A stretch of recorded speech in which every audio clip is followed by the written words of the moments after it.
A sense of urgency hung over the meeting.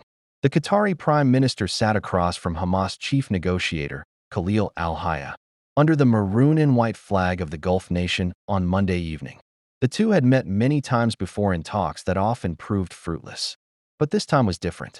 The United States had just put forward a new ceasefire proposal that could end the nearly two-year war in Gaza, and Sheikh Mohammed bin Abdulrahman bin Jassim Al Thani was pressuring al-Hayya to accept.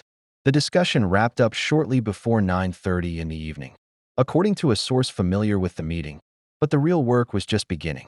After al-Hayya left, Qatari negotiators got on the phone with their Israeli counterparts to update them on the nascent ceasefire effort. Unlike most proposals, which came from Qatar and Egypt, the two key mediators able to speak with the U.S., Israel, and Hamas. This plan came directly from the Trump administration. Qatari negotiators had met with U.S. envoy Steve Witkoff in Paris last week, and President Donald Trump wanted to see progress. On Sunday, Trump issued what he described as his last warning to Hamas to accept the deal. He prematurely claimed Israel had accepted the proposal, even though Israeli officials had only said they were seriously considering it. Soon after the October 7, 2023, attacks, Israel made clear that it would target Hamas leadership in Gaza and abroad. International borders were no protection for the militant group, but those attacks and operations were only carried out in enemy states, such as the killing of Ismail Haniyeh in Iran and of Salah al-Arouri in Lebanon.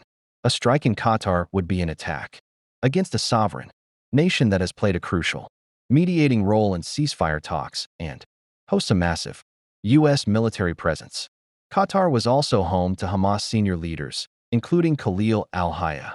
The group's chief negotiator had lived in Doha for years. Meanwhile, Qatar's relationship with the U.S. has steadily grown.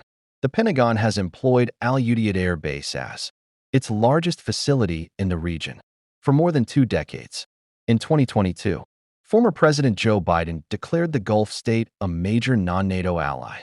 Last year, U.S. and Qatari sources told CNN that the country had agreed to kick Hamas leaders out, but little came of the promise, with several of the group's leaders remaining in Doha.